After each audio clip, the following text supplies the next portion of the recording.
Excelente, etcétera. Thrill me. Be afraid. Be very afraid.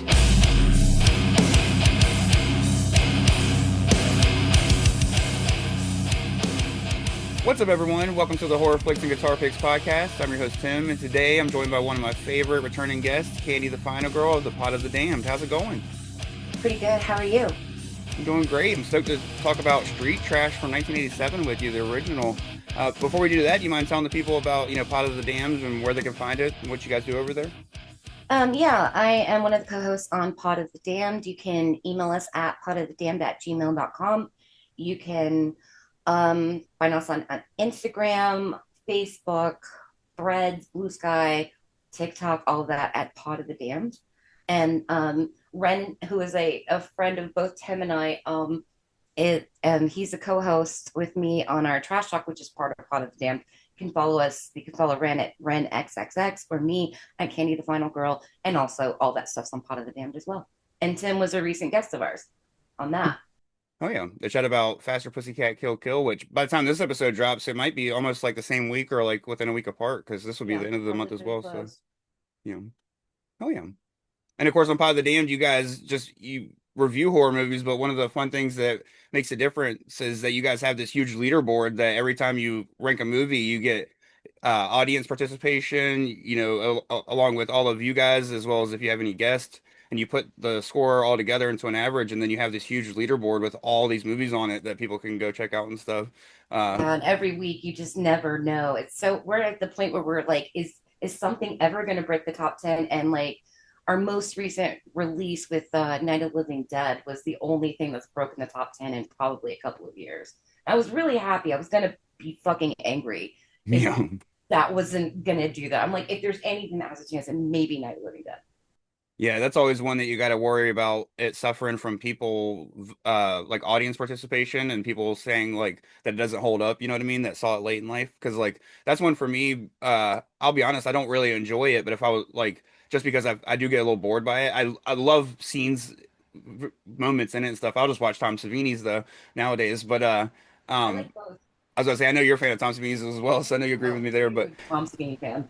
and I do respect the first movie. I do enjoy it and think it's a good movie. It's just like compared to like just because of the it is dated feeling. But if I were to rate it because of the respect I have for it, I'd still probably give it like a 9 out of 10, if not a Which is 9.5 or 10. So about the average that we got, like an 8.5 or 9, yeah, including like everybody. So I was really happy. I was a little worried going in, and I was gonna do like this big thing because I have most of my house is like memorabilia from the original three, yeah, night, dawn, and day. But I was like, if I just separate them, it's gonna be weird. So I'm gonna do this big extravaganza. I'm just be like, Ian, you put the video out of me showing all of my memorabilia.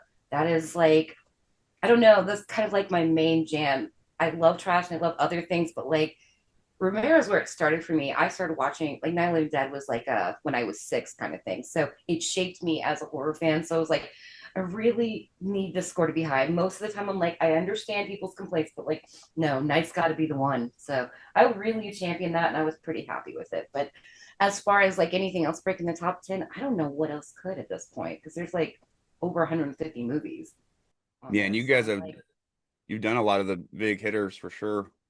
so we're So starting to get a little bit more like, well, we're gonna have to dive into sequels and different stuff like that. So yeah, it would have to be like a surprising one. Like I don't know if you have y'all done Dream Warriors yet?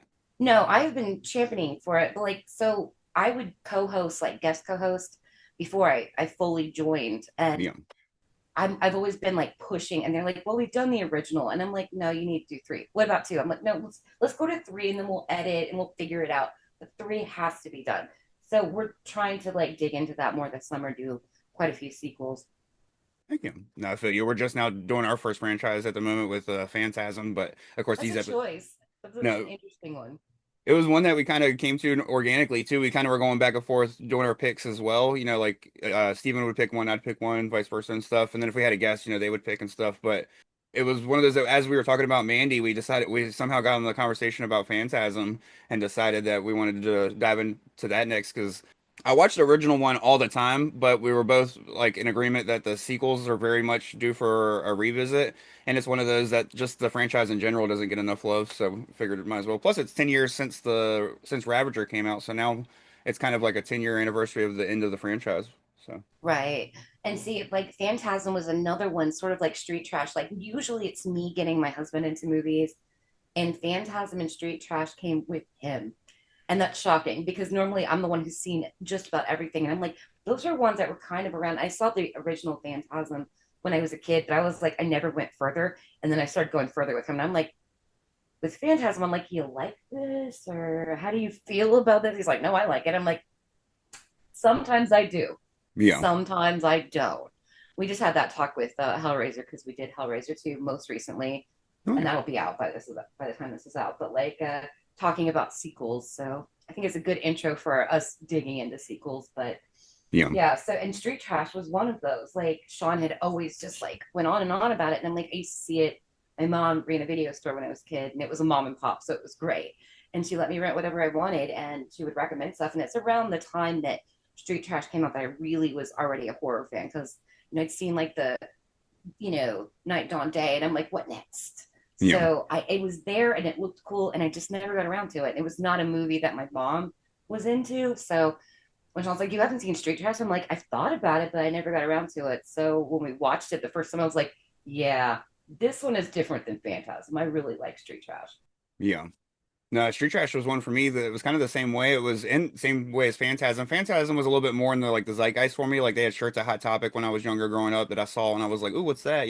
Like just the name in general, I was like struck by because I was like, that sounds so like unique, like Phantasm. What is it? Is it a slasher? Is it this? And then I do remember catching like the one ice cream man scene where he like I always call it the ice cream man scene, even though it's just him walking by the tall man and Reggie opening up the ice cream thing and he like stands and like sniffs and stuff like that. And on we just our episode on the first Phantasm will be out by now, so it won't be like ruining the joke. But I was saying that he's on a condom run because the whole thing about that really threw me back from the movie, which we won't dive too much into Phantasm, but the fact that the tall man turns into a woman to seduce these guys and kill them, but for Yeah. whatever reason he has to fuck them to completion first. He can't just like kill like he can't just lure him out there then kill him. So I was like, he must have been on a condom run or something because it's like I he's got to feel get. like the most recent time that I watched the first Phantasm was with Joe Bob, maybe a couple of years ago when he did it. And I was like, oh, yeah, I forgot that he did that. Like, it Yeah. just completely, I was like, wait, why did he go that? He didn't have to do all that to that level. Like, that's dedication. It You was always fun. forget that Joe Bob showed those because it was a Christmas episode, so it's like Yeah. unless you're looking like during the Christmas time stuff, but like it doesn't usually show up. But that's what's funny is that you mentioned Joe Bob. That's a perfect segue into how I saw Street Trash. I didn't see it until Joe Bob showed it in that first season, so it's been like a couple years now. But and that was the only time I've seen it until rewatching it for this. But no, it was like I remember maybe seeing. I don't even know if I necessarily saw the VHS growing up. Like I felt like once I saw it, like it triggered some kind of like as an adult. I feel like it triggered some kind of memory in my head, but that also might have just been from scrolling thumbnails at that point and stuff. So, Right. no, I really enjoyed it when I finally saw it, but no, it definitely lived like just like in those like wacky horror movies that you must see list for many years for me that I was like, oh, I need to watch that. Oh, I need to watch that, and just never sought it out. Plus, I don't know if it was necessarily like I don't know how how easily it was to find before Joe Bob showed it. That might have been about the same time that Synapse put out the Restoration, which that's the Blu-ray I got. So I'm not Right. sure when it actually I dropped, know, but like, when it came out in theaters, it was like so limited, but it did almost like, and back in those days when VHSs would come out, it was like a year later, yeah, like a full calendar year. So this came out in theaters, and then the VHS came out shortly after because this is a very low budget film, and I think it looks fucking good, but I'll go into that later. yeah, But it's a low budget film, and it's not something that really quite had maybe the aside from like grindhouses and drive-ins, like really had that kind of pull to get people in to see the movie. So you're like, oh, it'll do well in VHS, and it did. It became like a cult classic. But then they didn't do anything with it for like a long time, yeah, like almost 40 years before they even touched it. And then and even that wasn't like fully realized. And then they did that more recent one. yeah, So I was like, oh, okay. So it was one of those things like I knew about and I'm very familiar with artwork, but I just didn't really fuck around with it till I got into my 40s, which is fairly recent. I'm 46. We'll just deal with that. But you I know, feel you. I just had my birthday on March 8th, so I'm feeling the age hit me too. So, but now, but I feel you on the like. That's the thing is like when I watched this, it looked amazing, and I was like, but I've only seen it when Joe Bob showed it, and he showed the uh restorated version as well, so that looks good. And every now and then I'll watch a film like, for instance, there's sometimes where you can't find something streaming, so you find whatever version you can, like a YouTube rip. And I just recently watched Shockma, which is a '90s movie, but because it was just some horrible rip from a VHS, it looked like like shit. So I don't really have the comparison of like how the OG looked for this. But I gotta say, when they restored it, man, they did an excellent job. Not to call you man, sorry about that. That's just the flow of my talk. Uh, no, I get but it. no, but they did an excellent job with it when they restored it. And it makes me wonder how like rare the original VHS became, because I don't know if they would have ever, like you said, it was a cult classic, but I don't know if they would have ever spent the money or had the money to actually re-release it with, especially since was Jimmy Moreau, is that how you say his last name, Moreau or Moreau Um, or I think it's Moreau. I'm gonna go with that. I'm not yeah. exactly 100% myself, so we'll just work with that. Yeah, which I know he didn't go on to do much until like years later. He's become a director of photography for a lot of famous television shows, and he's even directed some of those like episodes of some of those shows like Shameless and one of those Yellowstone spinoffs. Not exactly like Landman, not Landman, but I don't know, one of those Yellowstone shits. But I don't even know the names of them. yeah, I only knew it because it said a Yellowstone story under the title or whatever. But I know that those are like super popular right now, but Yeah. for a certain group, I guess more so. But My mom, I tell her what I don't watch, and then she can every day because I talk to my mother every day. She asks me, "Did you watch the Yellowstone?" I'm like, "I've watched zero Yellowstone, Mom. I've told you this every day, but keep asking. Why not?" Now I kind of have a similar thing with my parents. I'll like constantly ask them like you guys need to watch like Sinners, or you guys need to watch this, or like anything, like Everything Everywhere All at Once, just like the Iron Claw, like random movies. I'm like, you have to watch it. They're great movies. And then I'll come downstairs and they're just watching their third cop drama, and I'm like, and they definitely have watched every Yellowstone spinoff and every Rookie and every 911 and all that shit. So Yeah, my mom, she has pretty cool taste most of the time. I mean, she was a young mom, so my mom's only 63 because I'll be 47 this year in September. So she was young when she had me. So she has pretty good taste in movies, but when it comes to shows, she watches like Real Housewives. I'm like, I have never once watched that. I don't know who you're talking about. She's like, why don't you watch that? I'm like, there's trash and then there's trash.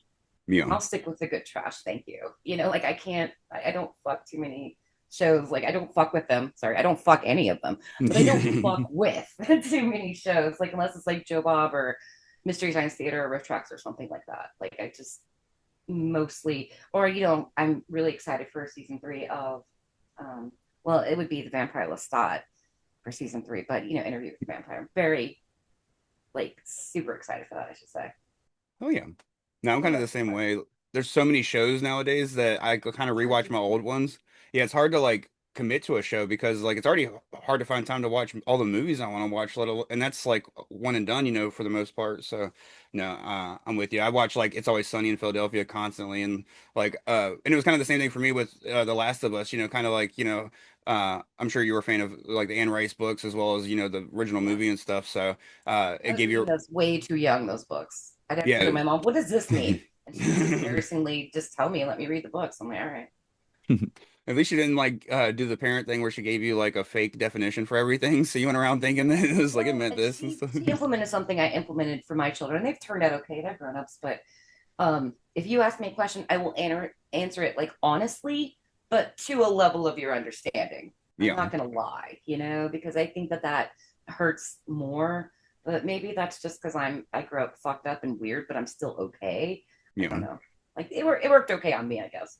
So Especially when you're old enough to start be able to read like that kind like all the Vampire Lestat and Interview with the Vampire books and stuff. You're if you're old enough to be able to read at that level, I'm sure you're able to be able to understand that stuff at least a like a smaller level too. You know, like not so detailed, of course, but at least Yeah, like the understand what it adult means without. situations I didn't necessarily understand because I was reading Stephen King at that age. Like I didn't always understand the sex, but I understood the rest of it. And so when I had questions, I would just go to her and she'd be like, okay, because I had such high reading comprehension that I just would raid her bookshelves. I read it entirely too young. I'm like, I Yeah. need you to explain this part. And I think everyone knows what part I'm talking about. I'm like, so why did this happen in it? Was that necessary? Did they have to do the gangbang or Yeah. do we have to do that? Moving on. Luckily, they never tried to adapt it. But no, I was gonna say, but like one of the shows that kind of pulled me in was recently, and I even kind of fell out and didn't even watch all of the season two, and I probably will never watch the rest of season two. Is The Last of Us, and that was only because I was such a fan of the games that I was like, oh, I have to watch the show. So it was like those are really the only things that pull me in nowadays. If it's got some already like pre-attached fandom or something like that, or Yeah, if I'm Nate already keeps like getting started. all over me because I'm a huge Fallout fan of the games. I Yeah. haven't watched the show yet. And he's like, well, New Vegas is coming. I'm like, stop it. I'll probably watch it. I still haven't watched Last of Us, but I had no prior attachments. I'm an Xbox player. Yeah. My kids play PlayStation. I don't know how that happened, but not through me. No, I have nothing against PlayStation. It's a joke. But I The Last of Us is only on PlayStation, so I hadn't played it, but Sean's like, Pedro Pascal's in it, and we should watch it. I'm like, yeah, we should. You make the time. Between Yeah. us playing, we have our own separate setups in the living room of Xbox and TV. And we'll be playing two different, like between video games, kids having birthdays, or what have you, movies, and all of these other things. Because I just finished Resident Evil Requiem, so good. Oh yeah. Like it's just, what am I going to do with my evening? Am I going to play video games? Am I going to watch a show? Am I going to watch a movie? Like you only have so much time, Yeah. No, and so I same. tend to go with the familiar. Yeah. No, and especially if it's something that you like you might fall asleep during, you know what I mean? That's my biggest issue is like by the time I play a few video games before I watch a movie, it's like then I'm gonna fall asleep during the movie most likely. So My no, brain gets tired for real. you know, no, I do the same thing. I've been playing a lot of 2K26 wrestling just because Oh, it was really? Is it good? yeah, it's the first one I've bought in years, and I only bought it because 2K25 had a free trial, and so I downloaded it, and me and my son had a blast playing it together. And since it was something Aw. we could play together that we enjoyed, and it was actually the like I've tried to get him into wrestling very briefly, just be like, hey, you want to watch this pay-per-view? Sure, and then he's out of it, and it's like, okay, that's it. And so and I've even showed him like wrestling figures before, and he's never really cared for the toys and stuff. So um once I had the game and we tried that, he had a blast with it. And actually, he started getting into wrestling now and stuff. He's got like now he wants the toys and everything. He wants to go see That's it. He wants to cool. watch it. And so it was one of those that I was like, oh man, I this fact that this is a trial kind of sucks, and I need to like figure something out. So I looked up 2K26, and they had a pre-order that you got 2K25 immediately, and you got 2K26 a week early. So I went ahead and just pre-ordered it and stuff like that. So that took my funds that would have been for Requiem because I definitely want to play that too. So Well, I gotta tell you, like 7 and 8, I don't hate on them,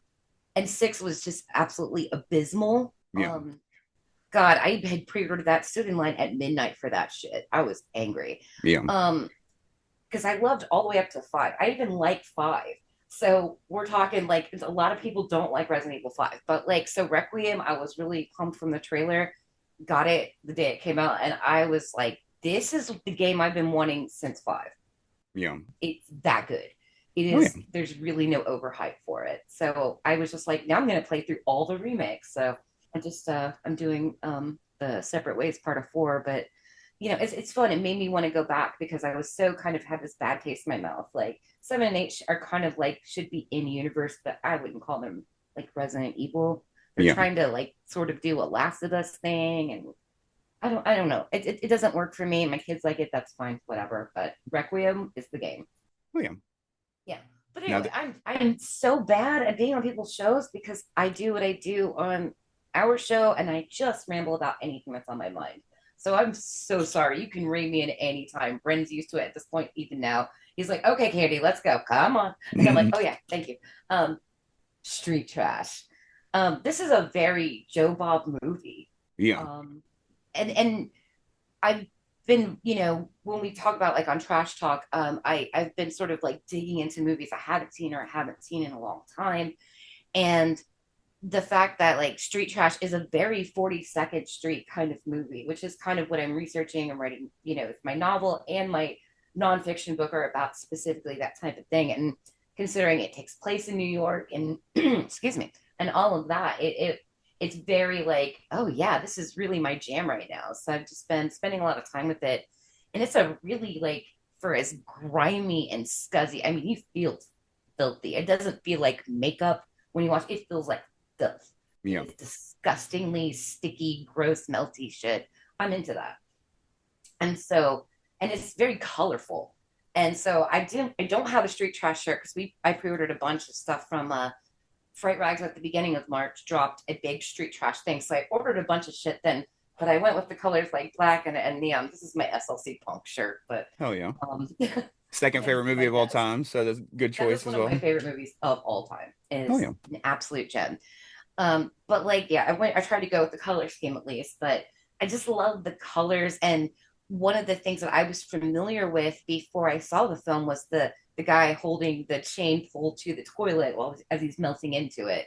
And Yeah. I was kind of like, oh, I finally know the scene, the first time recently that I'd ever seen it.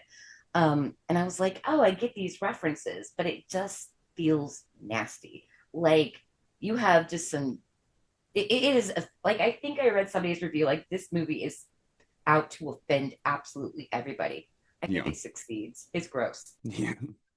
No, it's one of those movies that when I think about like recommending it to people, I think about like it's a hard recommend for me, like for the right people though. You know what I Yeah, you mean? have to Like, know your people. yeah, like if it's somebody that likes horror with comedy in their horror as well as they like dark comedy, like, like almost black comedy, that I would highly recommend this to them. And then anybody else I'd be like, probably not. But no, I Yeah. really enjoyed this film. And one of the things that like exactly like you mentioned, this feels so New York to me that when I saw who directed this, I immediately looked up what else he did, and that's when I saw the like director of Spooky. photography stuff. And I was so surprised though that he didn't do more like I'm surprised he at least didn't have like a Larry Cohen or like a William Lustig or even an Enenlotter style career, which of course shout out James Lorenz I from was gonna say Frankenhooker. James Lorenz Yeah. in this. I'm like, yeah, Frank Hooker. No, that was awesome, but it's one of those that I was completely expected this guy to at least have like one more. You know how with like Lustig we at least got Maniac and Maniac Cop. You know those that franchise and stuff, Right. and then Cohen's probably got the most of the three and stuff. But it's just wild to me that this guy didn't go on to do more of that. You know what I mean? Especially with all the people that are in this film, it seemed like he had those connections. You know, you also have I can't remember the guy's full name, but the guy that was the principal in Class of Nukem High, he's also in Toxic Avengers as the mayor. Yeah. Um, he was in this, and then there's just so many other actors that showed up in like small roles that were recognizable from other like B horror movies that it seemed like he was pulling in favors that just surprised it never went anywhere, especially with such a fun film. Like within Well, 12 minutes you get I that don't first know like melt. yeah, I don't know like the hard answer to that, but I do know I saw an interview with him. It was basically a documentary about like 80s 42nd Street before they like, Giuliani shut it down there in New York. And the director was on there. And I don't know if I'm mispronouncing his name. So I'm just gonna go director here, but I'm talking about Moreau or whatever his name is. Yeah, But so we call him he did Jimmy if you want. Spookies before this.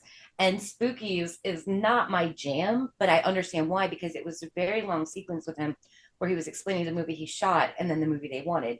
And they Yeah, kept having, they cut it, cut it, cut it. And he was so bitter. I mean, at least he got this movie out, but I don't love Spookies, but I do love this movie. And yeah. it's kind of a bummer. Yeah. Yeah, I know there's probably people listening that when I said there's not another one on his list, they were probably like, dude, Spookies. I'm like, Spookies is garbage. Like it's not like I I'm with don't you. like it, but it's not the director's fault. As we can see, here in Street Trash, like I think everything is done well. Yeah, And I think they tried to interfere too much on the point of Spookies. And this was like a fairly recent interview, like not that long ago, definitely in the 2000s. I get it, it's 2026, but I'm old. Bear with me. That's right. not that long ago to me. Um, so that's recent enough for me. But like, just he went on and on and on about spookies. And then when they talked about street trash, he didn't have as much to say. Sounds like he had like a better time with it. Yeah. So that kind of stuff will break a person, No, in and this I kind of industry.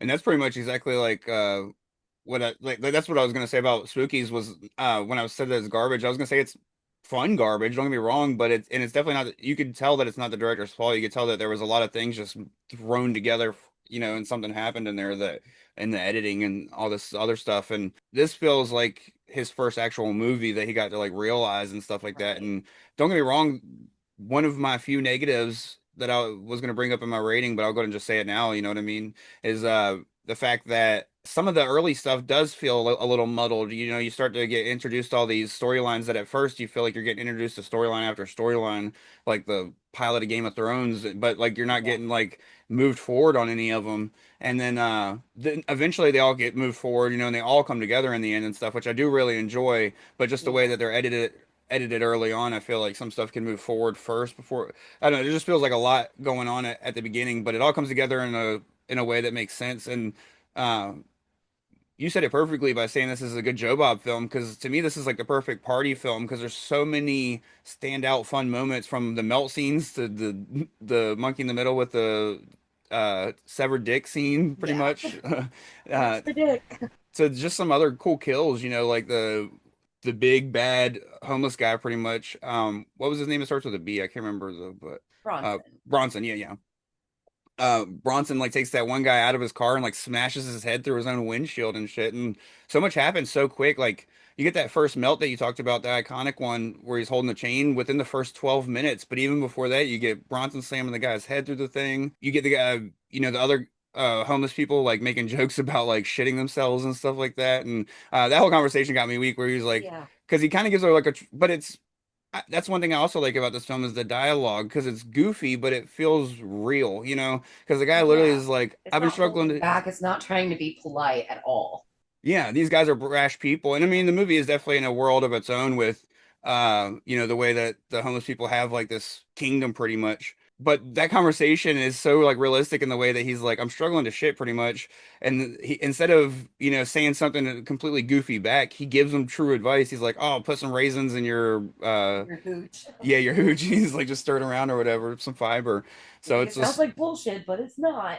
yeah, and it's almost like every conversation in the film is like this to me. It's like there's jokes pushed in, and like it's a little over the top, but it's so well written that it feels also like realistic in a way that like it fits the film perfectly, because it's over the top just as much as the film is. You know what I mean? So Right. I was about to say, I think if they tried to seriously tackle any kind of social like statements, like, oh, this is about homeless people in New York, like, and a serious thing. Well, we've seen a million documentaries about that. yeah, And it's something that exists. And it's like, I'm not saying it's okay to do that, to make fun of it, but I mean, it's like we suffer from serious burnout a little bit. Like, okay, we're going to just, it's in our face and they're putting it in our face and we're watching this movie and here it is. It's okay if I laugh because yeah, it's ridiculous. And if they didn't match, it would just be completely lopsided. The movie would fail immediately if it wasn't just as silly as the effects and everything that's really going on in this movie. It just, if it didn't match, it would be so weird. I don't think it would have like had a cult status. It would have been like, I don't know. Are they trying to make us laugh or tell us commentary or be gross? Like, what's the message? yeah. No, This this is is like full irredeemable thing. Like, fuck yeah. it. Yeah, it's truly for those that can laugh at uncomfortability, like which is pretty much my favorite type of movie, is those ones that make you so uncomfortable that all you can do is laugh, which Exactly. would like a perfect example of the tone of this film that like I was like, okay, you know exactly what you're getting here, is about halfway through the film is it gets slightly for lack of a better word, rapey. Uh, uh Yeah. and you have two scenes back to back pretty much, where he brings the one lady from the Italian restaurant to the place, and then the guys come in like zombies and like take her away, which that one's kind of more like done in a like they're like zombies way, but it's much darker, but you have to like, but it's more of like a thought, you know what I mean? It's where then it's followed up by the next scene where the guy is truly trying to pretty much take advantage of what's her name, Wendy, I think, or something. Yes. Yeah, I'm bad with names, so the fact that I remember any of these names is good. But You know, me too. I'm a face kind of person, but yeah, same. I like for a rewatch before I do a podcast, it helps me to have the captions on because it says their name before rewind, and that kind of helps me a little bit. It Yeah, might help you. That my kids got me to going on the caption thing, but I'm like, yeah, that does help. But Wendy, because I probably wouldn't have remembered her name either. I like Wendy as a character. I like Jane Arakawa anyway, but like um even that gets uncomfortable because Yeah. how old is she? We're not really sure. I mean, let's say maybe early 20s. I mean, she's working basically as like a secretary. Um, and we don't quite know Kevin's age. And it's like, and they're always talking about he's underage. I'm like, I don't like that. Yeah. I don't like that, but at least it doesn't like fully complete that. I'm like, cool. Don't make me sit there for that. Yeah. They almost do. You're like, oh fuck. Yeah, you're like, okay. But again, like what I have sat through it, yeah. I mean, I'm already that invested in the movie. I'm just gonna see it through. And a lot of the films that I do like, unfortunately, particularly all the way up until the 80s, rape was like used as just a comedic relief almost. Yeah. A lot of grindhousey type flicks. I mean, if you watch kind of movies I do, you kind of have to get to a certain point with it. Like, okay, they're doing this, and you know, not every film is I Spit on Your Grave or anything like that. So, but Yeah. I think that the way that they handled in its own weird in universe way gave some comeuppance to people, you know, with the unfortunate gang rape who and it results in her death. I cannot remember the girlfriend's name. I know she has one, but I don't remember it. Yeah. Nick Duran's girlfriend. And so that happened. She ends up dead. And then our disgusting, lecherous, owner of this, what would it be? Not Junkyard, quite I a guess. dump, Yeah. something like that, wreckage, lot or dump. He goes out, sees a dead naked lady, and has sex with it. And we Yeah. don't have to sit through that, thank goodness. But it's there. And then the cop shows up and is like, "Yeah, well, the third to last one had syphilis," and he's like, "Oh." It's like, well, there's a little bit of comeuppance there. That's enough for me Yeah. in a movie like this. That'll do. Yeah. And one of the things that's weird about like the scene when he finds like the dead body and does all that, and then of course the like before that when he's like pretty much like forcing himself on Wendy, there's like this saxophone-ish clarinet score underneath it that's very like Pink Freaking Panther-ish. hookerish almost. Yeah. You And know what I it's mean? It's got a very similar tone to Frankenhooker, except it was Street Trash. It goes there, whereas Frankenhooker is probably one of the more restrained films of yeah. Henenlotter's. Um, but they both have James Lorenz, and they both have a similar kind of score. Yeah. So I think that like kind of whimsical saxophone type thing. I'm like, all right, And they almost like triple down on like the sexual assault stuff to like you said, almost in a way to make it because they're making light of it. Well, they're not necessarily making light of it, but they're doing it in a way that they're trying to do it with humor. And it's like, but they're doing it in such a dark way still. And I feel like by doing scene to scene, like back to back scenes like that, it's almost tripling down on like oh, like you saw that one. You thought that was uncomfortable? Well, check this out. We're gonna keep you uncomfortable. But then they immediately do like the levity by having them chop off a dick and like, because remember that's when he like comes up from the beach from yep. And then doing immediately we're in the dick scene. And yeah, you're they're like, just oh, tossing well, a you dick just don't have around. one moment to like sit with your emotions too much, except for like laughter. You're like, okay, I guess we're gonna laugh about this and forget what just happened. And except Yeah, for the guy gets his comeuppance. So yeah, and that's the I like Freddie, our character Freddie, who's kind of introduced as our main character from the beginning. I kind of feel like Freddie didn't get his comeuppance. I mean, you can yeah, kind of admire some of his like later shit, but from the beginning of the movie till really more of the middle, you really hate him. And you yeah, feel sorry for his little brother, but then later on in the movie, you're kind of like, I guess I'll let this happen. But I kind of wished Freddie had gotten because the whole thing that happened to the lady that was on him, yeah. and so I just don't really like the way that Freddie is. But by the end of the movie, I'm like, I guess you can live. A lot of other people have died, but you came around. You're all right. No, when he's at the junkyard or whatever, and the cop shows up and like saves him from the from Duran's guy, that like threw me through a loop. When afterwards he just like let him go because I was like, aren't you going to question him about bringing that woman here or like anything? Like it was all his fault. Like exactly like you said. I was so now I thought at least he would go to like I thought that was the next step in the film. So it threw me. That was a part that also kind of like I was like I didn't understand what was going on because the cop leaves, gets in his car just long enough to talk shit to Duran, then hops right back out and goes in to fight Bronson or whatever and gets killed. And it's like, Right, did we have to have and that his moment? cop buddy had told him, "Don't go in there alone." Like Yeah, at the beginning of the film, like when they're kind of discussing. But the cop really wants this Bronson guy, And you could tell that that's his, he'll let all this other shit go because he really wants to fight that guy. Yeah. Like, that didn't go so well because it's also, as you're watching the movie, you expect somebody to be sort of like a white knight, or he's out there and he's going to take out Bronson. No, Yeah. no, that goes in a way that you really don't expect on your first watch. You're like, oh, okay, well, what happens now? Because like most movies are set up, here's good, here's bad. Nah, everything's a little bit gray for most characters, except for like Wendy and Kevin. I mean, almost everybody is gray or just completely dark, but Kevin and Wendy are true only like good people, I Yeah. think. The cop is like, and I found out he was actually a cop, and that tracks. That seems right to me. Yeah, especially for I those mean, 80s he's B such a movies. bastard. You just hate him. And like he says some of the funniest fucking lines in the movie. I read like old people fuck. You know what I mean? Yeah. He's hilarious, but he's absolutely an asshole. Like you hate him. But you're also like, somebody's got to save us. Well, it's not gonna be him. He's a fucking idiot. Yeah. I agree 100%. The only characters that have any redeemable qualities, and even then, like you said, you can kind of argue those with Wendy and the kid, is the fact that they're kind of having a relationship where it's like we almost have to watch, like we almost have to watch that until Bronson interrupts it, and that was one scene that really threw me through a loop in the end with like, and that I really liked about it. That was kind of subversive in a way, was I really thought that was going to be like our final melt scene, was Bronson with the Viper when he first gets a hold of it.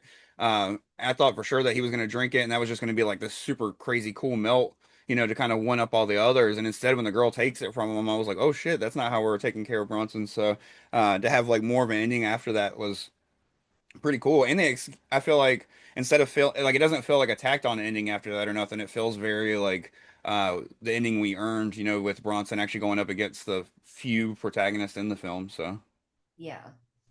And it's like, I don't know. I mean, and I like I don't know, even at the like all that happens, we get her like, okay, there's the end. As we go to the credits, we get that scene with James Lawrence.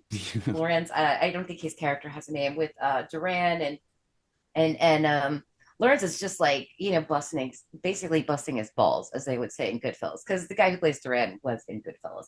yeah, And that's why I was like, I know that guy. But like, he's bothering him, and like the whole time, like, I'm gonna, round you, and I'm saying stuff about his girlfriend, and the guy's trying to kill him, Duran's trying to kill him.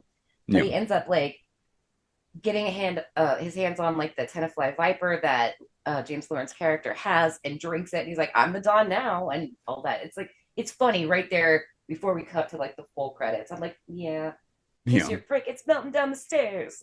I And then the can't do a very song, good Northeast accent. yeah. No, he's definitely just credited as Doorman because I looked it up to see if he had a name, and so I was like, oh, I guess that's why they never say a name in it. But no, and then it goes into the song where it's pretty much like a version of My Way, where he's just singing about like killing James Lawrence's characters and stuff the whole time, which I was like, that's gonna be added to my playlist for sure.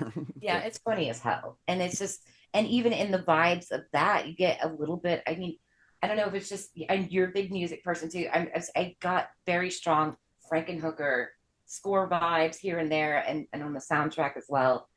I guess I didn't really notice that like the first time I watched it. It's been since then. I'm really picking up Frankenhooker. Is it because I saw James Lorenz in this, or is it like a, because Frankenhooker didn't come out till 1991, so yeah, I no, don't know and if this my mind's trying to marry them or if it's true at this point. no, and that's Like, another why thing just that's another thing that made me think that maybe that's why Moreau didn't do more like movies like this, is because this one didn't successfully come out till like 87. So yeah. even though he had Spookies, this was his first like, somewhat successful one as far as like getting it out the way he wanted it to and stuff like that. So by the time he did it, like you said, it might have been kind of a little too late for him to do that guerrilla style filmmaking without it being too risky and this and that. And so he might have just, that might have been why he sat back and readjusted his career and came out as a director of photography for so many years. But now he works, I'm sure he's made way more money doing the director of photography for the films I mean, the shows that he's been on, because he's been on so many big Because series. they So, have a budget. yeah, These films, like this and Spookies really didn't have much of a budget. And also movies were, by the late 80s. And I actually remember this, we had so many sequels, or like five sequels, almost no, maybe four sequels at this point into Nightmare on Elm Street. 8 million Jason films have come out. yeah, The tide was was turning. 42nd Street starting to get shut down.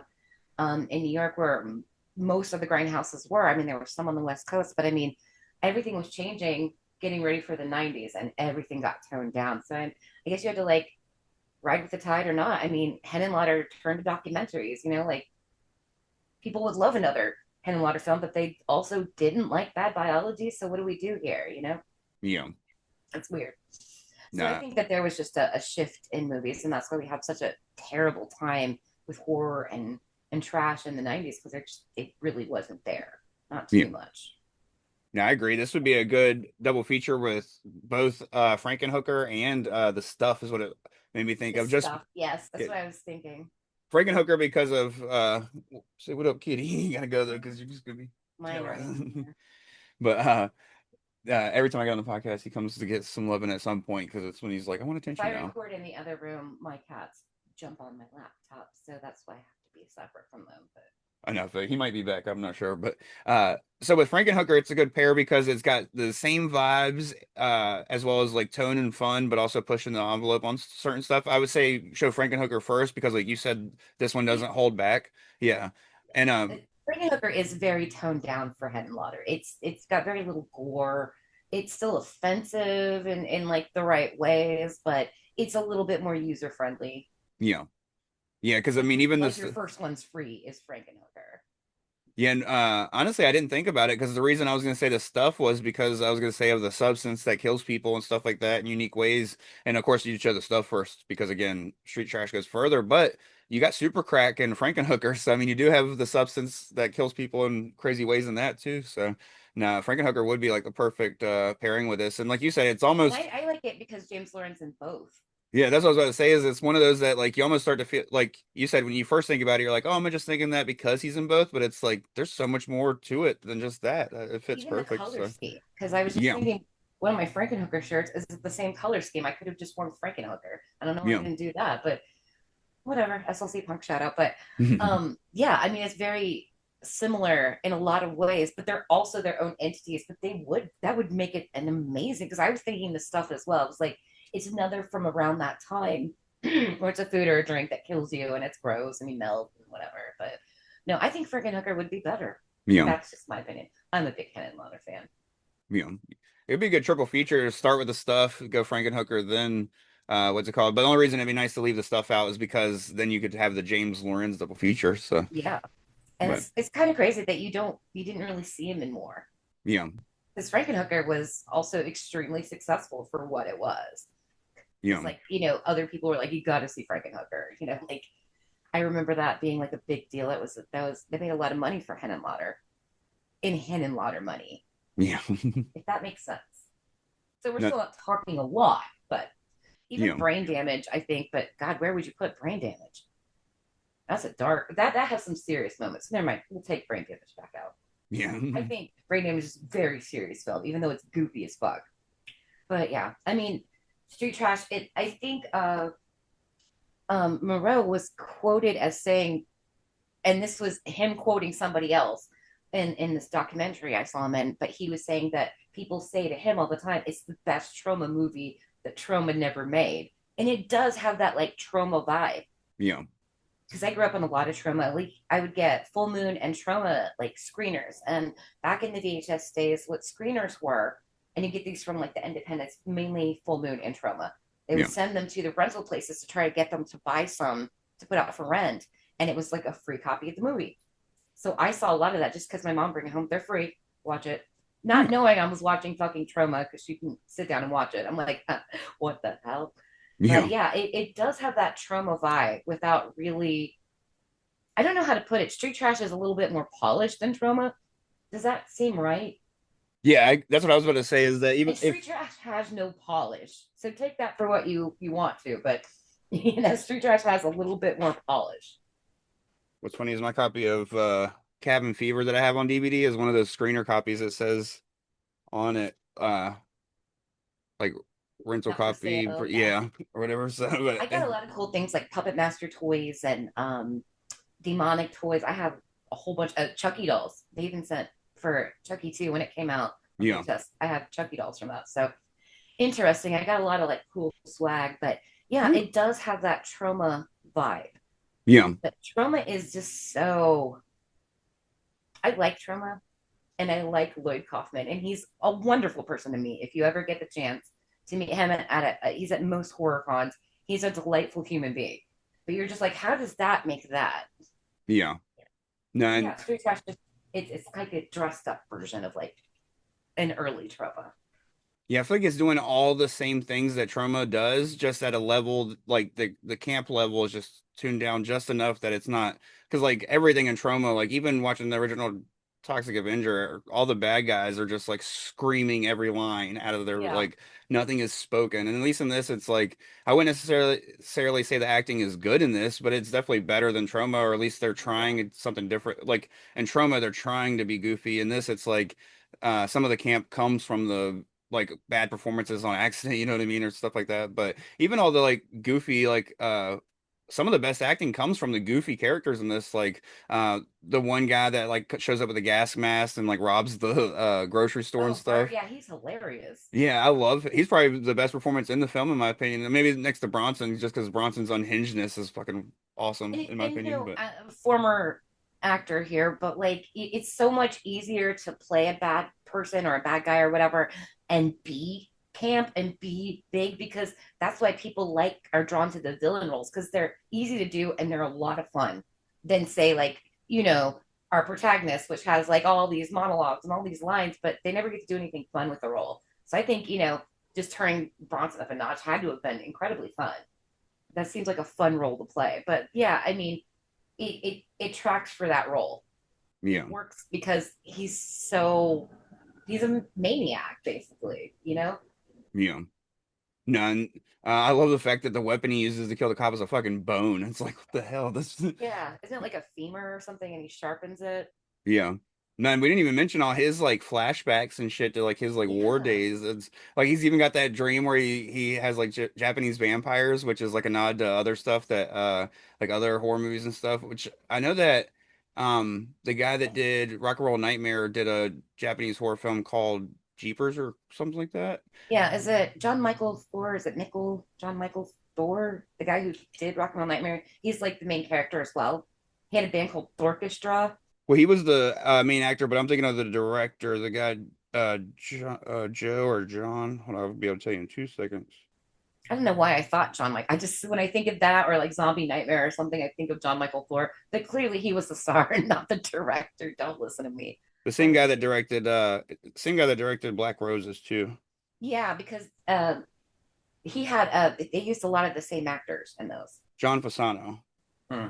I could So not remember his name. he directed the movie The Jitters, which is about zombie vampires. So as soon as I saw that, I thought about that, and I was trying to remember if And James in Lorenz funny was. history, there like you'll see some of like it's in some of my kung fu movies. There's a terrible one called Robo Vampire. Watch it if you're brave.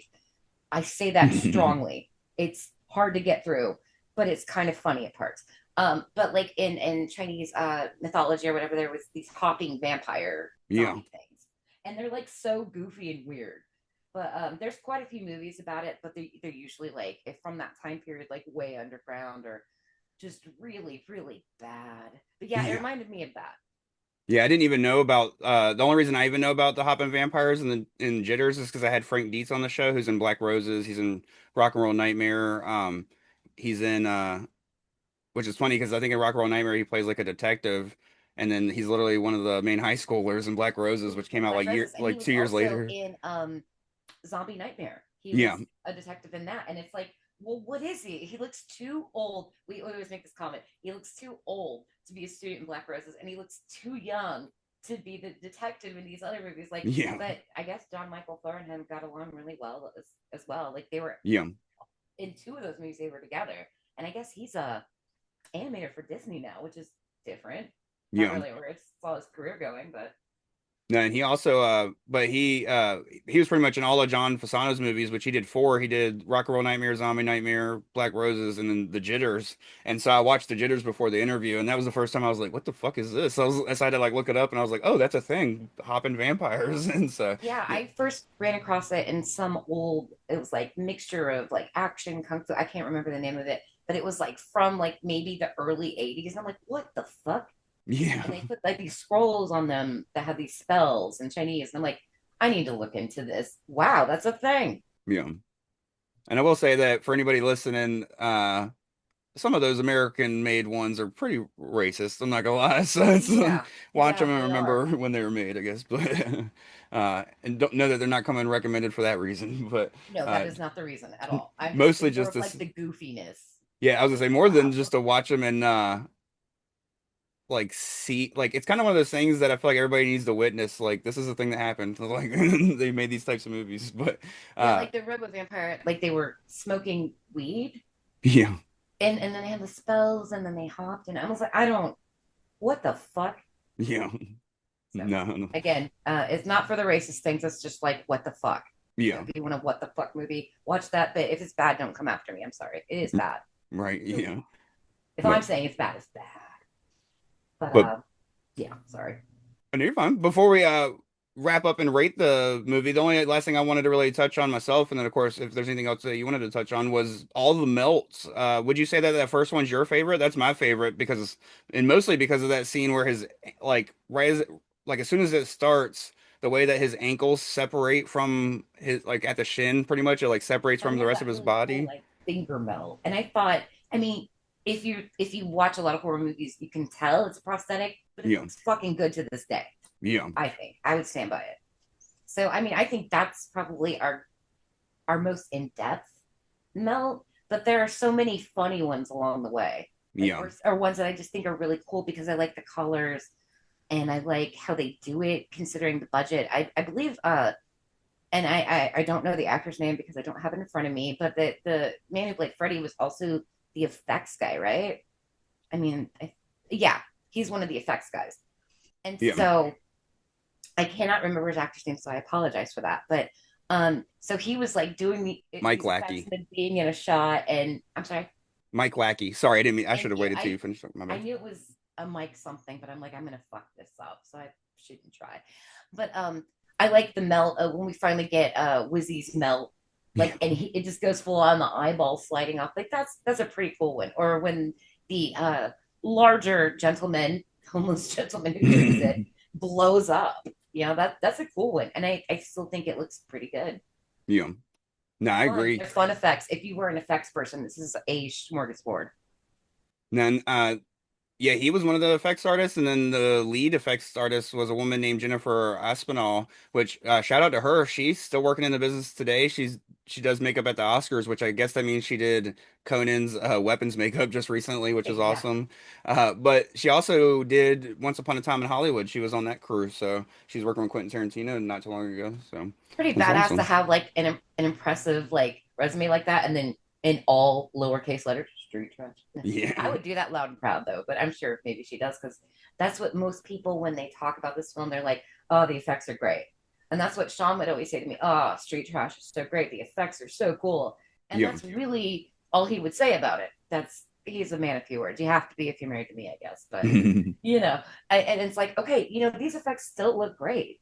They don't look like effects do now, but I prefer that they did this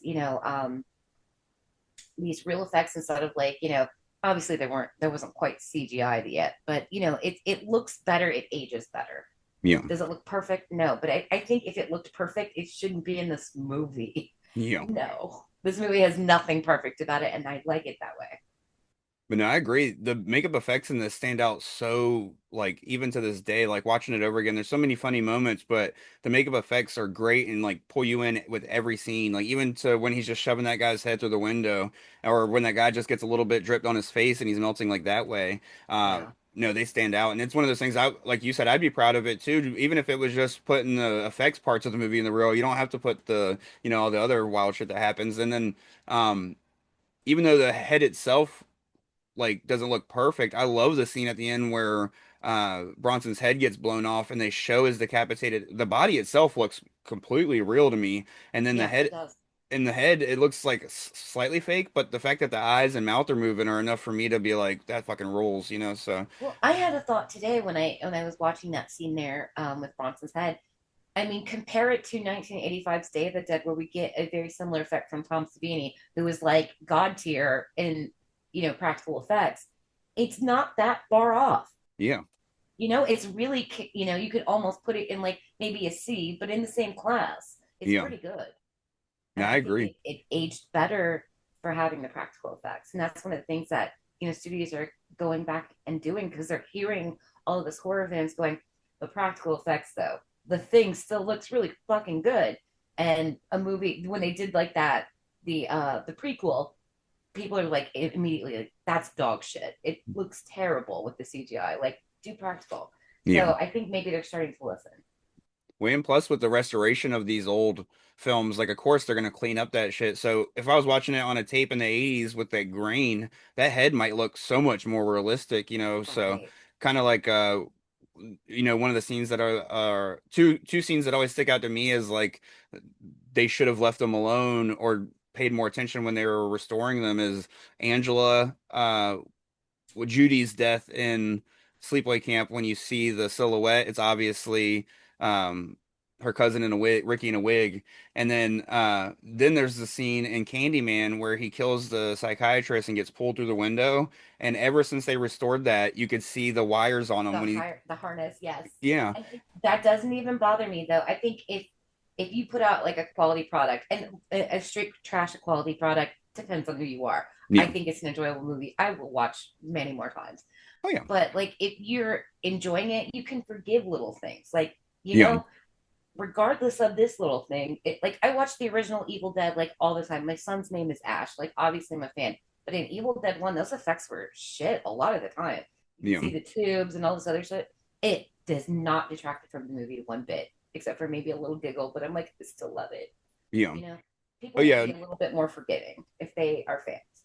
Oh yeah, no doubt. And I definitely don't knock the films for that. I just point them out as like it's one of those things that these makeup effects artists might have done something different if they knew someday somebody was going to restore these films and make these things like shown to the public. Like they might have put more care into the face if they knew that it wasn't going to be shot on, 16 millimeter and shown that way for the rest of the world to see forever. And same thing with like Candyman. They might have, done something to hide that if they knew that one day somebody was going to widen the shot and do all this with it and stuff. So, no, so that's where I give like the benefit of the doubt to the filmmakers and everybody because it's not even them going back and restoring their movies for the most part. Like I mentioned on the Phantasm episode, that was a project of J.J. Abrams, which luckily he loves those films. But say it was just some lazy company trying to make money off of a beloved cult classic or something, Yeah, like and if you went back in Paramount. like 1987 to any of these people that were involved in street trash and said, "Hey, in like 40 or so years, people are going to be like hardcore into this, and we're going to like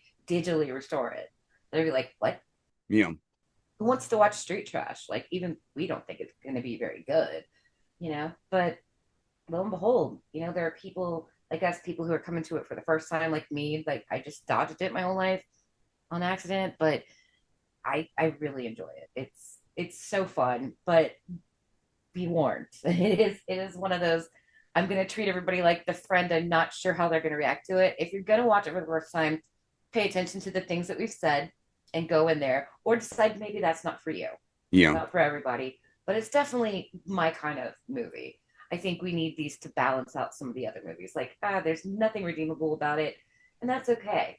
It's not trying to be serious. It's trying to just be offensive, and that's okay. yeah. No, I agree 100%. It's the type of film that you recommend it to the wrong person, you might lose a friend, but Yeah, for exactly.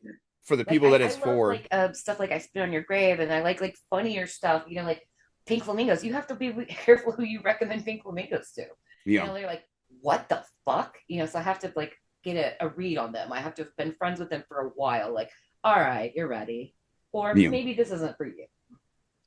Not to go on another, probably my last tangent of the night that I'll go on, but have you read or listened to Flamingos Forever yet? The sequel script? No, I haven't. I'm aware of it. I was just rereading all of his stuff. I no longer had my original copy of Shock Value, so I rebought that and I just finished it. I hadn't read it Yeah. in years, but I've been having to replace books I lost during my first marriage. That was very brief. So I was like starting there and I'm working my way. Okay. But Hell yeah. it's definitely on there. Yeah, I was like, I'm gonna start at the beginning and just replace the books I don't have. Yeah, no, I feel you there.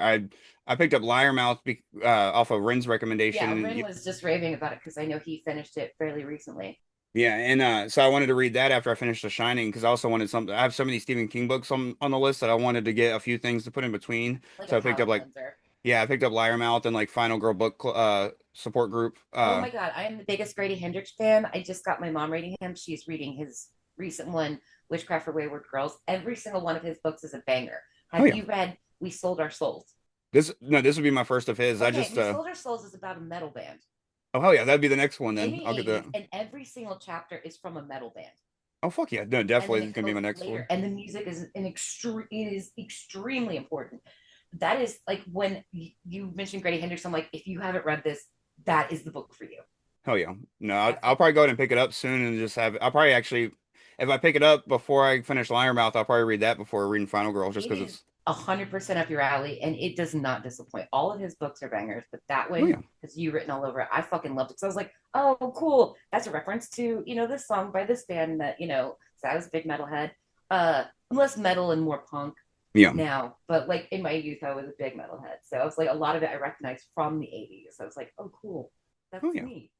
No, I'll definitely check that one out for sure. But no, but when I was picking up Liar Mouth, I saw Flamingos Forever, so I just clicked on it to see what it was because it was like a $10 book, and I expected it to be like just a behind the scenes of Pink Flamingos, and then that's when I read that it was like a sequel screenplay. So I listened to the audiobook on Spotify because it was only like less than 2 hours, and it's completely done by John Waters, so he does all the voices and everything, and I loved it. I highly recommend checking it out. I'm probably still gonna pick up the book just to have it because it's so cheap. But I definitely recommend like if you have the 2 hours and nothing to do, it's worth just listening to the audiobook, especially with him doing the voices. It's so fun. But Yeah, John Waters has such a singular kind of voice anyway, and he just see. I'm familiar with the script, but I haven't like really sat down and read it. yeah, Because I had it. It was part of another book of his. They compiled a bunch of things. I yeah, don't remember what it was, but I definitely am gonna get there oh yeah, so I can discuss. Because Pink Flamingos was our first trash talk. Brendan and I both agreed. Like, yeah, we got to do Pink Flamingos first. So yeah. it was a No, good it's start. And now people are going to be like, oh shit, where are they going now? We right. started with Pink Flamingos and it's only going down. What's funny is listening to y'all's episode. I've been wanting to revisit the film, but I can't with my wife or kid around. So I'm like, oh, I gotta find the right time for that Yeah, one. because you So have a younger one. My kids, yeah, my son was just like, sometimes he doesn't feel like watching movies with his parents. But my daughter, who's 25, she, after finished college, she moved back because I can't drive with my spine. She helps out and whatever, and we charge her rent, whatever. But she was like, she sat down and watched Pink Flamingos with us. And I was just like, I'm not going to make eye contact with her and make her feel weird. So I just harassed my husband who had never seen it because I got the yeah, criterion of it. And I felt important because I knew about it before Ren. I was like, haha. And he's like, what? I'm like, yeah. Anyway, my husband said, what the fuck is wrong with you? Now, this man watches stuff like Street Trash with me. I was like, what is the matter with you? I'm like, can't handle Pink Flamingos. My daughter was quoting it. I guess it was a thing on TikTok. yeah, The condone first degree murder. I'm like, wow, I'm not on TikTok.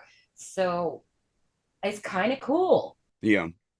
That it's like reaching Like, a new audience via something. But yeah, I'm like, you knew this and you've never seen this. I'm, I'm so proud of you. You found this on your own. right. And with that Criterion drop, they have that restoration that's more available than ever. So even if you just go pay for the VOD, like that's when they were mentioning with Faster Pussycat is once it finally drops on Blu-ray, there might actually be a VOD out there for people to even if they got to pay to rent it, it's just I'm able to so find excited. it. I So pre-ordered my copy, and they do have it available on Amazon now as well for a oh hell pre-order yeah.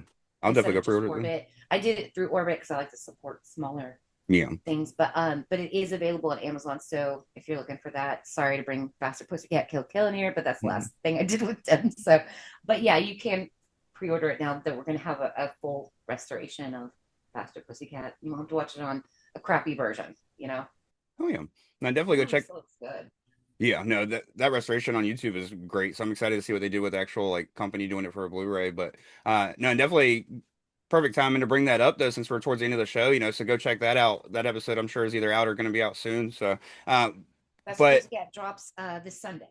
okay, hell yeah. So it'll definitely be November. out by the time this will be like 2 weeks afterwards. So if you haven't checked out the Trash Talk episode of Faster Pussycat Kill Kill, go check that You out. can But just find that under Pot of the Damned. It's part of the show. We're just doing like a little, for people who are like horror adjacent, people who like horror, but like, so we will be dealing with horror, but like also other things like Faster Pussycat Kill Kill is a sexploitation film, so it's horror adjacent. They're Yeah. all kind of lumped in there. If you're looking for something just a little bit more subversive, Oh yeah. that's what's on there. That'd be awesome. Now, if y'all ever do, but I'm a cheerleader, you got to give me a call. I love that movie. Oh So God, I please. love that movie. I'm so glad another person has seen it. My I, kids have seen it because I showed it to them, but like it was like when I when I worked at a video store, which is when I was older. When it came out, I think I was like 18-ish. I started working at like mom and pop video stores because it was just in my blood at that point. And that came out. We had one copy, and I brought it home, and I was like, "Oh my God, this is my fucking jam." And then I couldn't find it for a long time. yeah. Like after that, it was just like I couldn't find it, and now you can dig it up, and it's often on Tubi and stuff like that. That's a great movie. So that is that's a good one. Now I figured eventually y'all might get into more some like dark comedy stuff. I was gonna say, I have. And I've got a major thing for Natasha Lyon. So Sorry, I have the Blu-ray, and I was gonna say who put it out. Oh, it was just Lionsgate. So I thought it was somebody cooler, but yeah, it's I got the just thought director's cut. it was just such a like back at that time in her career, Natasha Lyon was doing like a lot of underground or indie type movies, and that was one of them. So Yeah. it was one of those you had to know somebody who would recommend it to you because like we had one copy at the video store and nobody ever rented it. After I was like, oh, I love this, and I recommend it. And they're like, what's it about? I'm like, maybe I shouldn't. Yeah. Indianapolis is the most liberal part of Indiana, but Yeah. it's still Indiana. So, Now I think I saw it because of I had the IFC movie channel, like the one that showed oh like yeah, that one's great. and so like growing up I just happened to catch that up there and I was like that movie and Ghost World were the two that I was like, all right, favorite movies of all time now. But no, Okay. like I know what you mean about Natasha and she did like Freeway 2 and like a bunch of but I'm a huge Clea Duvall fan, so that's where I was Yeah, like I love her. but no hell yeah, but we can wrap up Street Trash, to bring it back to that. Do you have any final comments on that? And if not, and if so, after giving the comments, what's your rating out of 10? Um, I'm gonna go pretty high with this. I given, I mean, it doesn't really have any commentary except for offensiveness, but at the same time, I still feel like it can be defended because the effects are great. Performances are either super campy or one note, but that's okay. It works in the setting. I really can't dock it too much for like technicalities. You know what I mean? I think it's an enjoyable movie because that's what I have to fall back on when I start getting like too like, you know, nitpicky. I'm just like, how did I feel when I watched this movie? How do I feel when I watch this movie? I feel good. I enjoy it. Uh, I'm not proud of the laughing, but I think anybody with any type of sense of humor would laugh because even if it's just because you're uncomfortable, I'm fine with that. And but Yeah. also you have to take into account the shit that I watch. I watch really bad stuff. Sometimes good bad, sometimes just bad because I have this thing for bad movies. It's not good. It's kind of great. It would be a great trash talk if we hadn't done it here. So 8 out of 10. Oh yeah. No, that's exactly what I was going to give it was an 8 out of 10 as well. And pretty much kind of a lot of the same things you said. It's when I'm rating films, one of the things I mostly rate them on is accomplishing what they're setting out to accomplish. And I feel like this film did exactly that in every aspect. The only reason I'm even docking it the 2 points is because you can't recommend it to everybody. Like, I feel Right. like when it's a film that's not for everybody, I feel like you automatically got to dock it at least half a point, sometimes a point when it gets this extreme. Uh, because this is one that you might recommend to the wrong person and they get mad about it type thing, but which is understandable. It goes pretty Yeah. far, but then also the only other point that I would pretty much dock it for is like I was talking about earlier is at the beginning it's moving at a breakneck pace, but because of all the stuff it's introducing at certain times, it doesn't really have a flow to that pace.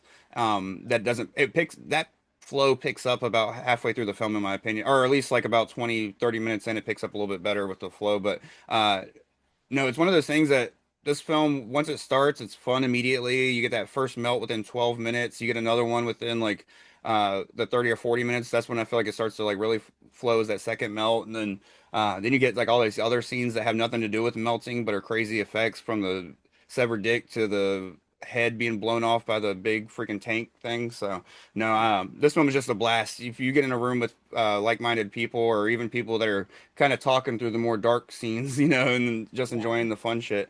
This is a perfect like party film. So no, it's 8 out of 10 for me as well. Yeah. I totally agree with that. You phrased it better than I did, but it's definitely for a certain type of person. If you know them really well, and they can watch something like Pink Flamingos and laugh at that, then they're definitely going to walk left at Street Trash. Street Trash Yeah. is a lot more accessible than something like that. So it's for your dark humor people. You know, You even talk if about somebody said they like Terrifier, I'd be like, oh, check it out. You know what I yeah, mean? because Terrifier has its own dark comedy to it. Yeah. You gotta like, you gotta be able to like boundaries being pushed as well as dark humor. Well, you got to pretty much just like boundaries being pushed and then humor in your horror. Those are the two things that, because there's some people that just like no humor in their horror at all. They're not a fan of horror comedies for that reason. And then there's It's some a film people, that's offensive to everyone. There's racism. yeah, There's just it's filthy. You feel like you need 5 showers after you watch it. That's how I like my movies sometimes. yeah, So it is a good party movie with like-minded individuals. That was very well said. oh yeah. But of course, if you're listening, make sure you leave a comment. Let us know what you think of Street Trash, or leave a rating, subscribe, whatever's clever for wherever you're listening. Candy, do you want to let the people know one last time about Pot of the Damned and where they can find it? I'm Candy the Final Girl. I'm one of the co-hosts on Pod of the Damned with my buddies Ian and Nico. We have a little side thing that's Trash Talk. It's part of Pod of the Damned. It has Ren and I on it, but it's all one thing together. You can email us at podofthedamned@gmail.com. I got a little faster. And we're Pod of the Damned on Facebook, Instagram, Blue Sky, Threads, all of the things except for X. And you can find Ren at RenXXX on Instagram, Threads, all of those places like Blue Sky. And Candy the Final Girl is Instagram, Threads, which is mainly the two that I'm on. So yeah, any of those, you're gonna find all of that cross-platformed. Hell yeah. Well, thank you so I much have to for remember joining. that. I have to like do a finger thing because in my ADHD, I'm like, okay, that's why I have to you see me seriously looking off camera, concentrating. But yeah, I managed it. Yay. I know I keep telling myself I need to put together like an actual outro, and I'm like, I'll just stick with whatever's clever for now for people. Sometimes So going with the flow, you get like a really interesting show. I yeah, found that doing the House that Screams, which was non-sustainable. I don't know how I did it for 5 years, but yeah. my old show. I just forget I said the name, but the No, years before I joined Pod of the Day. now, the main reason I don't set an intro or outro is because sometimes I have like guests that I don't know at all, like on a personal level. So I'm like, I already have to like do the intro and try to make sure I do that well. So I'm like, I don't want to put too much on myself. So I'm just Yeah, I have like a cheat sheet for when I host that yeah, just has like things I know, but I have to have them written like, okay, this is Pod of the Damned. yeah. No, I know exactly what you mean. Because I'm If much not, more you'll like a forget something. conversationalist. Yeah. Some people have certain skills, and Ian's a great host. I'm not. I'm a great talker. Oh yeah. Well, I enjoyed chatting with you about Street Trash. It was a blast, and thank you for It's coming been on the show fun. again. It's been fun. It was really fun to rewatch it today as well. So it's just gets more fun every time I watch it. I'm just sad that I waited this long to get into it. Yeah, same. Nah, it was one of those movies that I wish I would have. If I would have saw this as a kid, I would have been completely blown away. Just like Freaked was the one movie as a kid I probably saw that was anywhere near this level, and now it's like a movie I'm obsessed with. I would probably be just as obsessed with Street Trash if I'd seen it at that Freak is age. such a So cult classic too, and it's making its sort of like it's rearing its cult head lately. I'm happy to see that. yeah, no, I was so stoked that they finally got that restoration and stuff like that. So, but oh yeah, well, I appreciate you for joining me. Enjoy the rest of your day, and I'll let you know when this is coming out and all that stuff. So. All right. Well, you take care. Thanks for having me.